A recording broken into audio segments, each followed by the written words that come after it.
नमस्कार। हम हिंदुस्तानी के यूट्यूब चैनल में आपका स्वागत है। मैं हूं शिव मिश्रा।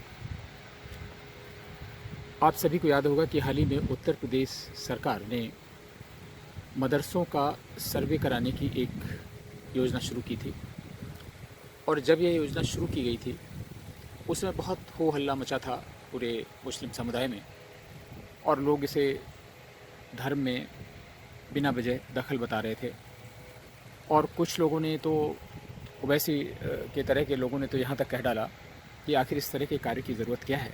उन्हें संविधान से इस तरह के कामों के लिए सुरक्षा मिली हुई है और वो जैसे चाहें वैसे शैक्षणिक संस्थाएं चला सकते हैं। और ये शैक्षणिक संस्थाएं उन्होंने अपने पैसे से खड़ी की हैं, इसलिए सरकार को इसमें क्या ऐतराज़ हो सकता है।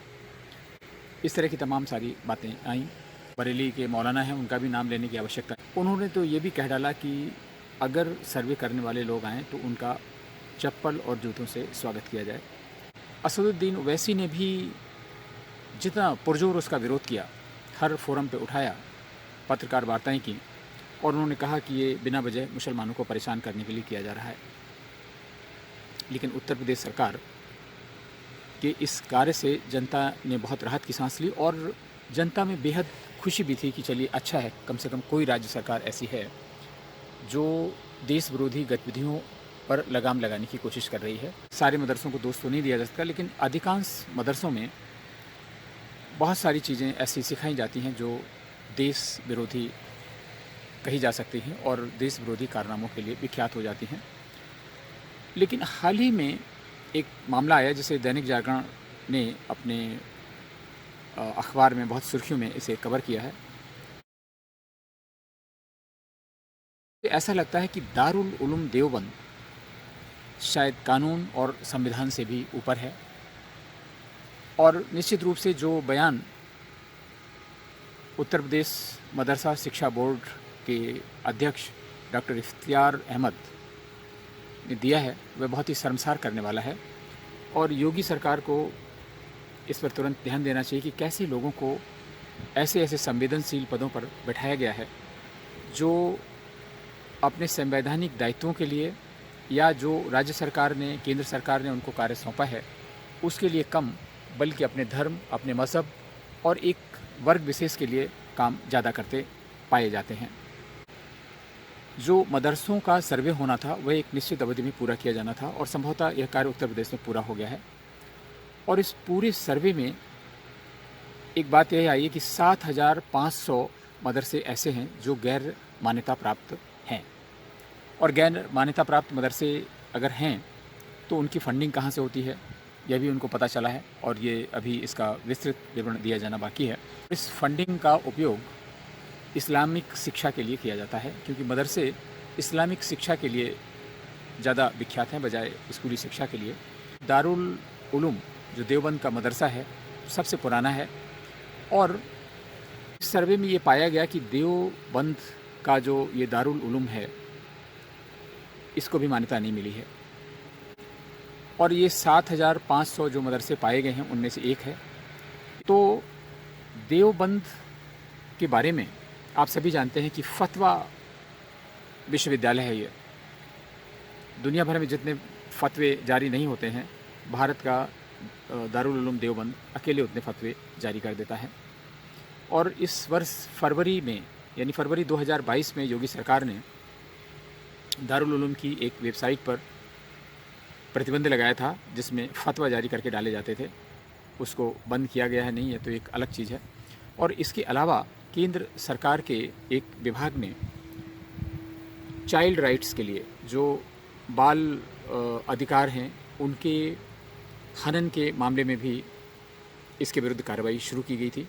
और इसके अलावा आपने देखा होगा NIA, CBI, तमाम तरह की पुलिस अक्सर दारुल उलूम देवबंद में जाती रहती है। उसका कारण क्या है कि कभी बांग्लादेशी लोग उसमें पाए जाते हैं जिनका आतंकवाद से संबंध होता है, और देश और दुनिया के दूसरे भागों से आए हुए आतंकवादी भी इसमें पाए जाते हैं जिनका संबंध एक विशेष तरह के अभियान से होता है जो गजवाए हिंद और इस तरह की उपद्रव भारत में फैलाने की कोशिश करते हैं। ये भी वहाँ से पकड़े गए हैं।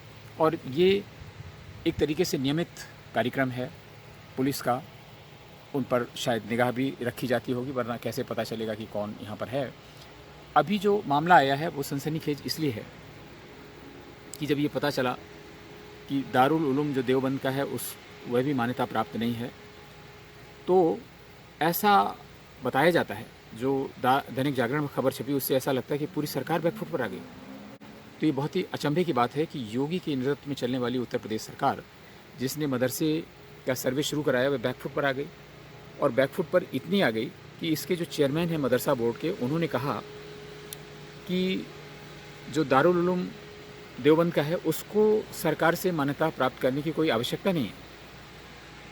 क्यों? क्योंकि ये कानून से ऊपर है, संविधान से ऊपर है, और उससे पूरा जो प्रशासन है डरता है, अमला, उत्तर प्रदेश की सरकार, योगी सरकार डरती है। उन्होंने कहा कि प्रदेश सरकार गैर मान्यता प्राप्त मदरसों का सर्वे करा रही थी और इसमें 7,500 जो मदरसे पाए गए उसमें देवबंद भी एक है। और जब ये खबर प्रकाशित हुई तो इसके जो चेयरमैन हैं डॉक्टर इफ्तियार अहमद, उन्होंने क्या कहा कि जो संस्थान यानी दारुल उलूम, जो संस्थान देश के 4,500 से ज़्यादा मदरसों को स्वयं मान्यता दे चुका हो, उसको मान्यता की आवश्यकता नहीं। ये कितना हास्यास्पद बयान है कि अगर आप कोई एक फर्जी यूनिवर्सिटी खोल लें जिसको कहीं से कोई मान्यता न मिली हो और वो डिग्री बांटने लगे, तमाम डिग्री कॉलेजेस को मान्यता देने लगे, तो फिर सरकार उसके लिए ये कहेगी कि भाई ऐसा विश्वविद्यालय जो तमाम डिग्री कॉलेजेस को स्वयं मान्यता दे चुका हो, उसको सरकार से मान्यता लेने की आवश्यकता नहीं, यूनिवर्सिटी ग्रांट कमीशन के पास जाने की ज़रूरत नहीं, विश्वविद्यालय अनुदान आयोग के पास जाने की ज़रूरत नहीं, और किसी भी नियम कानून का पालन करने की आवश्यकता नहीं। ये किस तरह का बयान है? उन्होंने कहा कि ऐसे, जो डॉक्टर इफ्तिकार अहमद का बयान मैं कोट कर रहा हूँ, उन्होंने कहा कि ऐसे संस्थान की निष्ठा और उसकी दी जाने वाली शिक्षा के ऊपर बहस करना सूरज को दिया दिखाने जैसा है। आप सोच लीजिए, जो देवबंद का दारुल उलूम है उसको ये अहमद, डॉक्टर इफ्तिकार अहमद सूरज बता रहे हैं। और इन्होंने कहा कि 1857 में जब अंग्रेज़ों ने शिक्षा के तमाम माध्यम बंद कर दिए थे, शिक्षा के तमाम माध्यम मीन्स मुस्लिमों से संबंधित, तब उस समय दारुल उलूम की स्थापना की गई थी और तब से लेकर आज तक 156 वर्षों से ये संस्था देश और दुनिया के लिए अपनी शिक्षा और विचारधारा के लिए जानी जाती है, विख्यात है, ऐसा कहा उन्होंने। और कहा कि इस संस्था का कद इतना बड़ा हो चुका है कि इसे उत्तर प्रदेश मदरसा बोर्ड से मान्यता लेने की कोई आवश्यकता नहीं है। और उन्होंने ये स्पष्ट किया कि जो उत्तर प्रदेश में सर्वे हो रहा है उसका प्रमुख कार्य है नए खुले मदरसों के बारे में जानकारी प्राप्त करना, ताकि उनको सुविधाएं मुहैया कराई जा सकें।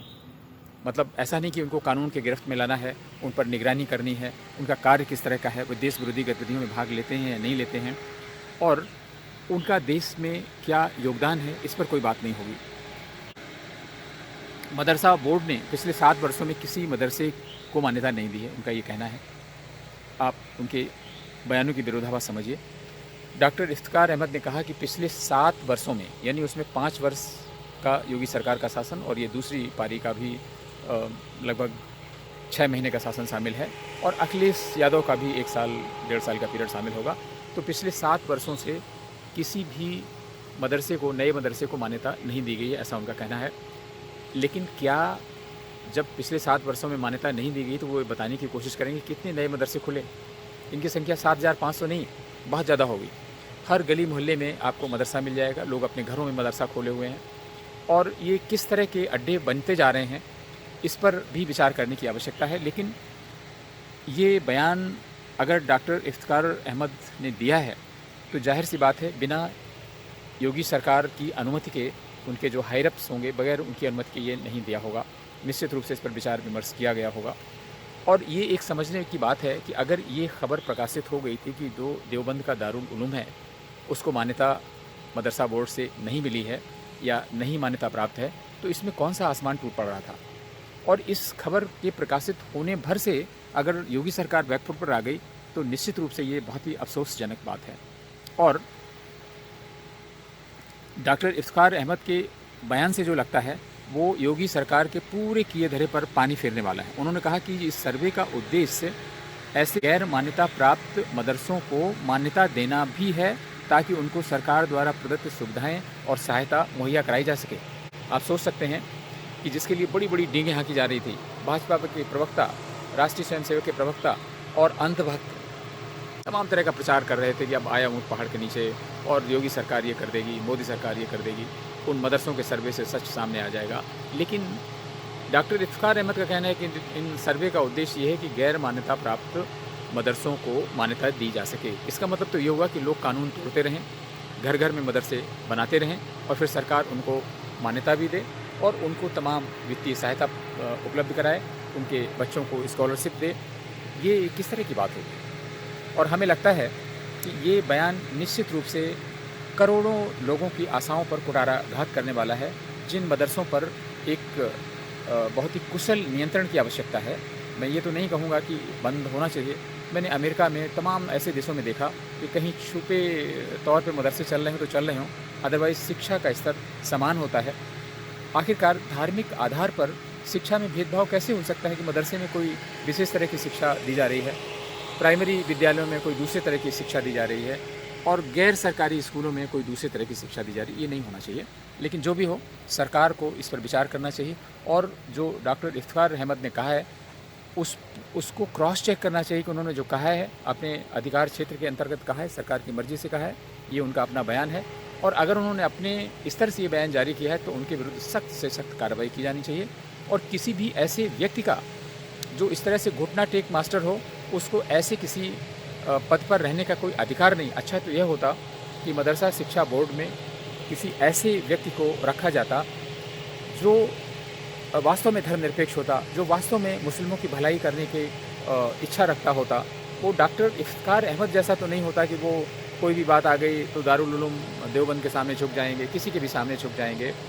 और इस सर्वे के पहले किस तरह की बातें हुई, हमें तो नहीं लगता कि किसी के विरुद्ध कोई कार्रवाई की गई हो। इसलिए योगी सरकार को तुरंत इसका संज्ञान लेना चाहिए कि डॉक्टर इफ्तिखार अहमद जैसे व्यक्ति क्या कर रहे हैं, सरकार के किए धरे पर पानी फिरा रहे हैं। फिर किसी ऐसे ज्वलंत मुद्दे पर आपसे मुलाकात होगी, तब तक के लिए नमस्कार।